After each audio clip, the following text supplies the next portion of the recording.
Hi Goddard friends, I hope you're all doing well on this time off. I know your teachers miss you. We're excited to see you when you come back. I'm going to be reading Strega Nona.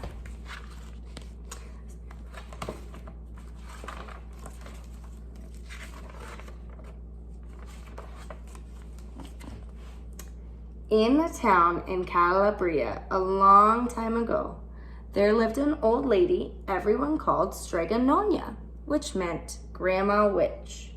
Although the people in town talked about her in whispers, they all went to see her if they had troubles.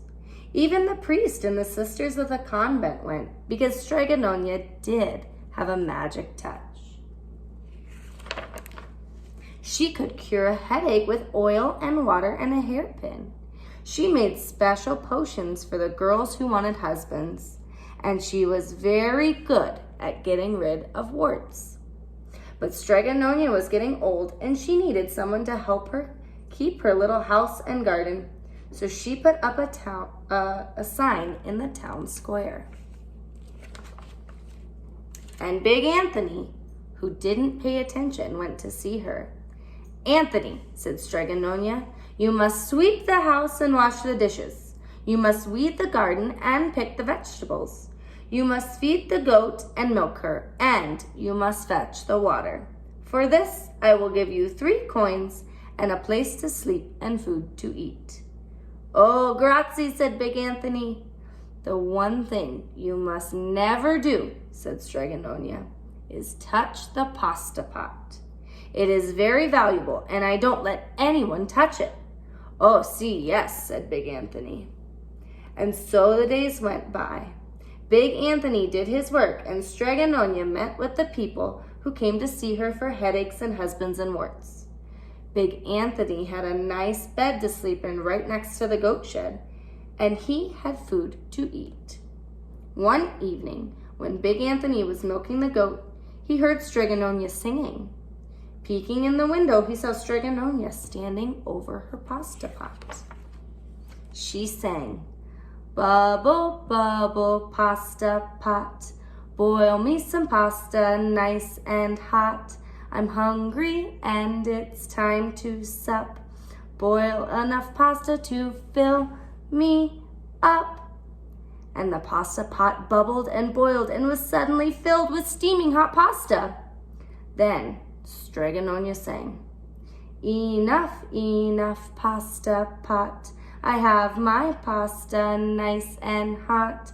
So simmer down my pot of clay until I'm hungry another day."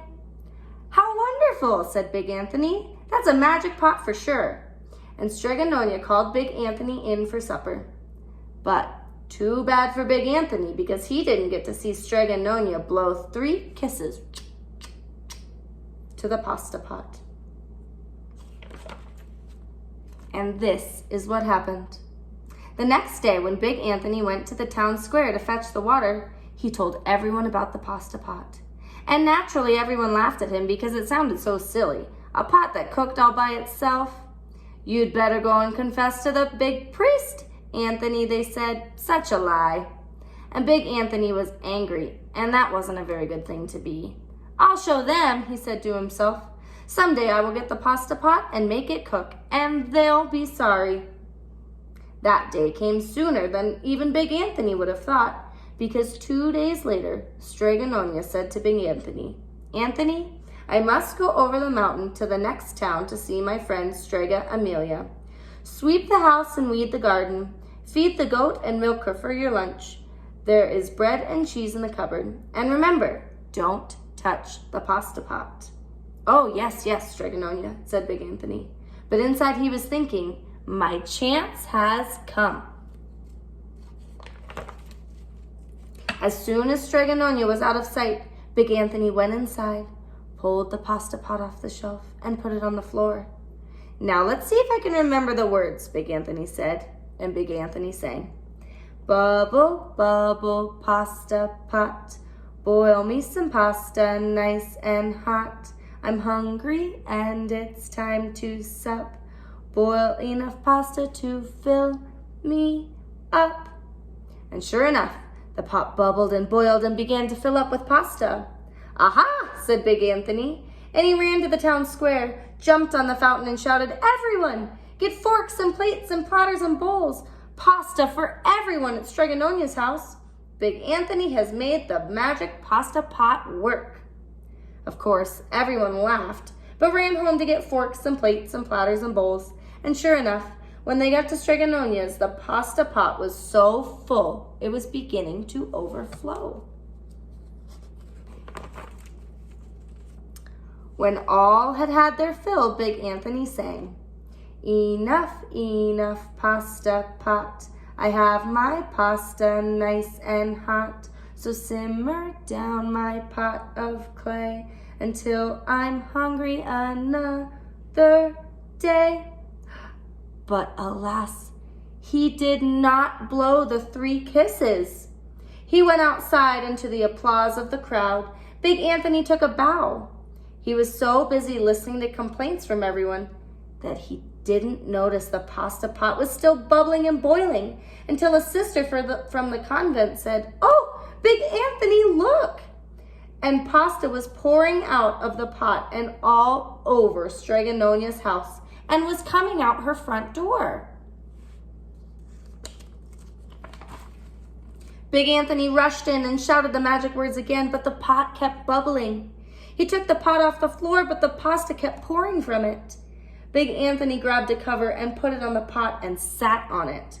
But the pasta raised the cover and Big Anthony as well and spilled on the floor of Strega Nonna's house. "Stop!" yelled Big Anthony. But the pasta did not stop, and if someone hadn't grabbed poor Big Anthony, the pasta would have covered him up. The pasta had all but filled the little house. Out of the windows and through the doors came the pasta, and the pot kept right on bubbling. The townspeople began to worry. "Do something, Big Anthony," they shouted. Big Anthony sang the magic song again, but without the 3 kisses, it did no good. By this time, the pasta was on its way down the road, and all the people were running to keep ahead of it.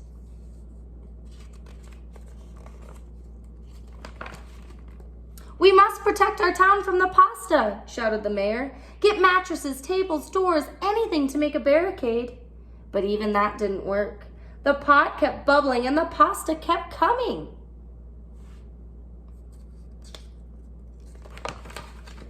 "We are lost," said the people, and the priest and the sisters of the convent began praying. "This pasta will cover our town," they cried. And it certainly would have, had Strega Nonna not come down the road home from her visit. She didn't have to look twice to know what had happened. She sang the magic song and blew the 3 kisses, and with a sputter, the pot stopped boiling and the pasta came to a halt. "Oh, grazie, thank you, Strega Nonna," the people cried. But then they turned on Big Anthony. "String him up," the men of the town shouted. "No, wait," said Strega Nonna. "The punishment must fit the crime." And she took a fork from a lady standing nearby and held it out to Big Anthony. "All right, Anthony, you wanted pasta from my magic pasta pot," Strega Nonna said. "And I want to sleep in my little bed tonight. So, start eating." And he did. Poor Big Anthony.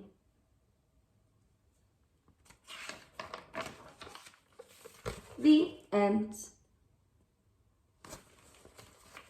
I hope you all enjoyed that book as much as I do, and I'm excited to see you all when we open again. I'll see you guys soon.